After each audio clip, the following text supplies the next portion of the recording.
යසුපීටයි මම අද දවසේ කතා කරන්නේ පුංචි සන්දේ ඉඳන් මට වෙච්ච කාරණාවන් ගැන. ඉතින් මම ආපු තැන ඉඳන් ප්‍රායෝගික අත්දැකීම් මට තියෙනවා මගේ ජීවිතේ. ඒවා මගේ පස්සෙන් කොච්චර එළවුවද කිව්වොත් ජීවිතේ විනාශ වෙන තැනටම එළවුවා. ඉතින් සූදු ඇතුළුනේ තණ්හාව ඇතුළු වුණ ක්‍රමය දුකට මූලික හේතුව තණ්හාව ආසාව කියනවා. ලෝකයේ තණ්හාව ආසාව දුකට මූලික හේතුව.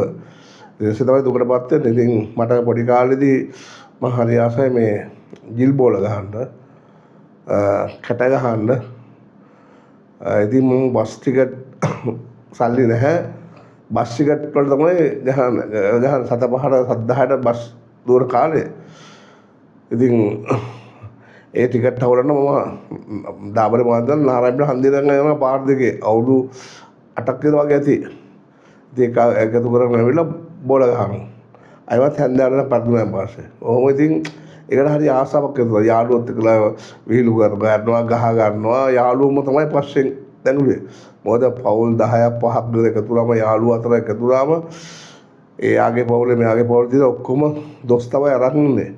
ඉතින් කොහොම හරි අරයාගේ දේ ගන්න තමයි උත්සාහ කරන්නේ. පේන්නේ ප්‍රේමය කියන දෙයක් නැහැ ජීවිතේ. තරහව තමයි ඇති වෙන්නේ. නමුත් ආයිමත් යාළු වෙනවා. ගහ ගන්නවා යාළු වෙනවා. ගහ ගන්නවා යාළු වෙනවා. ඒ අතර අපේ අම්මලා රණ්ඩු වෙනවා. අපි ගහගත්තම අම්මලා දෙගොල්ලෝ රණ්ඩු වෙනවා. ආයිමත් පහුවදලා අපි යාළුයි. ඉතින් ඒක පරම්පරාව ශාපයක්. අනිත් එක මේවදු ගමේ ආත්මය තිබුණා. අපේ තාත්තා දැක්කේ ඉඳලා ඉතලයි මම නම් දැක්කේ. අනිත් දවස් තාත්තා මාළු බිස්නස් කරන්නේ මාළු කපුවා ස්ටේෂන් එක ළඟ වෑන් එක. ඉතින් ඒ කාලේ ඉඳලා ඉතලයි දකින්න තාත්තා ඉඳලා නිවාඩු නිසා කොළඹ ඉඳලා නිසා සේසුවක් තින්නවා. ඉතින් අපිට තාත්තා හොඳට බීලා එන්නේ. ගෙදරේ පරම්පරාවම ඒක තිබුණා. අපේ අයියලා බොන්න ගත්තා. අපි දැක්කේ වගේ තාත්තලා අම්මලා රණ්ඩු වෙනවා දැක්කා. ඉතින් බයිනවා දැක්කා. පාස කරලා අපේ ජීවිතත් එහෙම පුරුදු වුණා. මොකද දෙන්නෙක් විවාහ වෙලා ඵලයක් හටගන්නේ දෙන්නගේම දේවල් පරම්පරාවෙන් ආපු දේවල් එක්ක තමයි ළමයා හැදෙන්නේ. ළමයට හරි අමාරුයි ගොඩ වෙන්න. ඉතින් මොකද සත්‍යතාවයේ ආත්මයේ ජීවිතවල තුල නැහැ. ඒ ළමයිට ගැට ගහලා තියෙන ගැට ගෙහෙටි ඔක්කොම යන්ත්‍ර මන්ත්‍ර කොටි වින පංචායුධ දාලා ඒකේ තියෙන ආයුධ පහක් ආරස්සාවක් කියලා යක්ෂෝ ගැට ගහලා තින්නේ. මම දකිනා කරන දැන් සම්මන් දෙවියෝ වගේ තමයි පෙවුනේ අපිට. දැන් අපි දේවනාශය ගැන දන්න නිසා අපි ගැලවිච්ච නිසා මිදිච්ච නිසා මේ ගැන දැන් දන්නවා. නිසා පුංචි සන්දි ධම්ම ඒ සූදු රැබ්බැහි වුණා. 750 තේසුද්දම 750 ප්ලේස් ඒ කාලේ. ඉතින් දෙවියන් වහන්සේට අකී කරපන් කියලා වැරදි ආවලම ආශ්‍රය කෙරුවා. කවුරුත් නැහැ දෙවියන් වහන්සේ ගැන කියන්න. කිව්වත් දන්නේ නැහැ. අපි අපිට පෙන්නලා දුන්නේ දැක්කමනේ හරි කේන්ති එහෙම වගේ තමයි දුන්නේ. යේසුස් වහන්සේ කියන්නේ හානම සමහර කුලන් නත්තලා කියන එක අපොල්ලක් දකින්නවා. ඒක ඒ වගේ දේවල් විතරයි. ඉතින් පුංචි සම්දින්දම වැරද්ද තමයි පෙළඹුණේ. ඒ වැරද්ද මගේ ජීවිතේ ලොකු වෙලා පස්සෙම පැන්නුවා. පැනලා මම හොඳට හම්බ කරපු කෙනෙක්.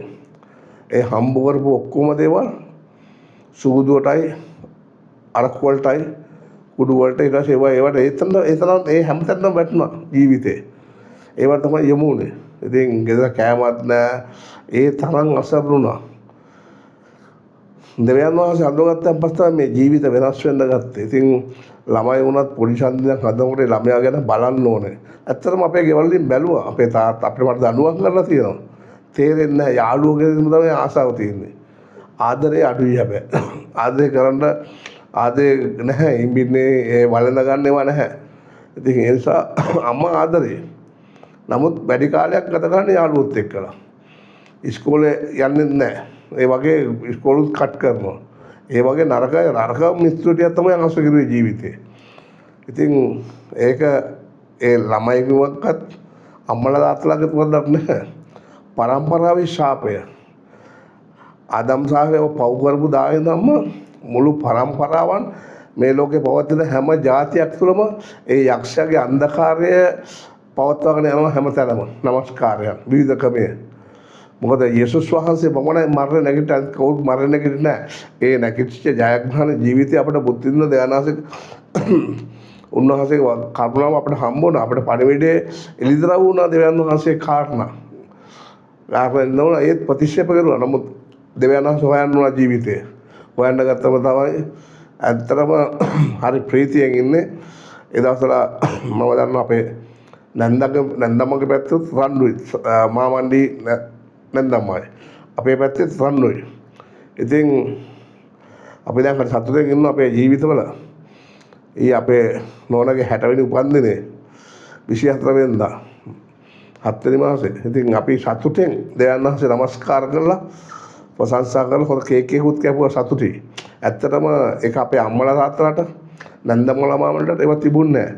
මොකද ශාපයක් පස්සේ එලෝගන ආව අපුව විනාශ කරන්නම. මොකද දෙවියන් වහන්සේ මැදලා දෙවියන් වහන්සේගේ වචනේ අප වෙතට ඇවිල්ලා අපි ගැලවිවල වල ප්‍රීතියෙන් ඉන්නවා ඒ කාරණාව මත. ඉතින් හරි සතුටුයි. සමාදානයේ තියෙනවා, ප්‍රීතිය තියෙනවා, බලාපොරොත්තුව තියෙනවා. අපිට උන්වහන්සේ ආශිර්වාද කරනවා. උන්වහන්සේ ජීවත් වෙන දෙවිඳුන්.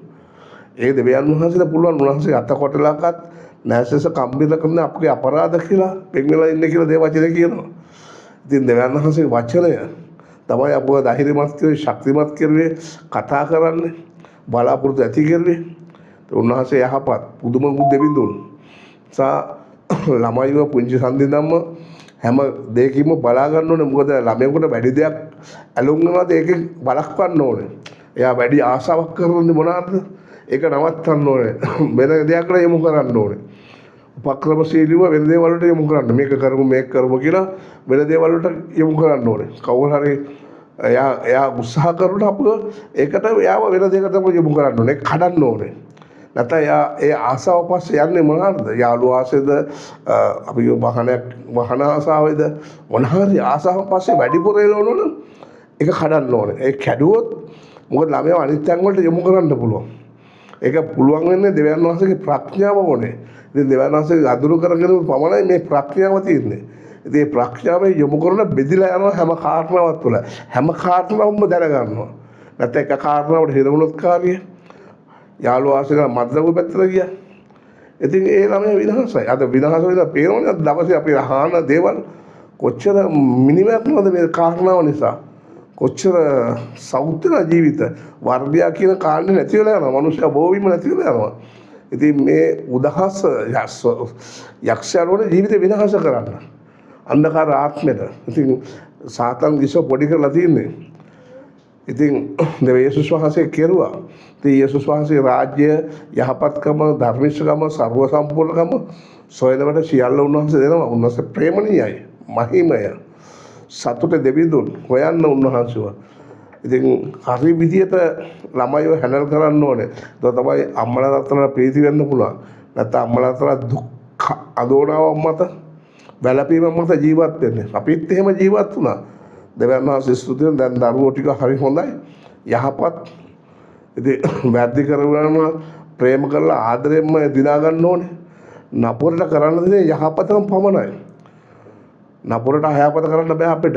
විනිශ්චය අපිට අයිති නැහැ. විනිශ්චය අයිති දෙවියන් වහන්සේට. සමාව දෙන කෙනා තමයි විනිශ්චය අයිති. ඒක දවසක් කියනවා මේ හැමෝටම. ඒ හැමෝම විනිශ්චය දෙන්න යනවා. මේ හැම කෙනෙක් පොළවේ ඉන්න. එදාට තමයි ඉතින් සදාකාල රාජ්‍යයක් නිර්යත්ත ගඳුරුවට ඇතුල් වෙන්නේ. ඒක මදහත්කාරකම් කරන දෙවියන් වහන්සේ පොළොවේදීම උන්වහන්සේ මදහත්කාරකම් තුල යන්න පුළුවන්. ඉතින් යේසුස් වහන්සේ විශ්වාස කරන ජීවිතේ බොහෝ කාරණා දකින්න පුළුවන්. යේසු පිටයි.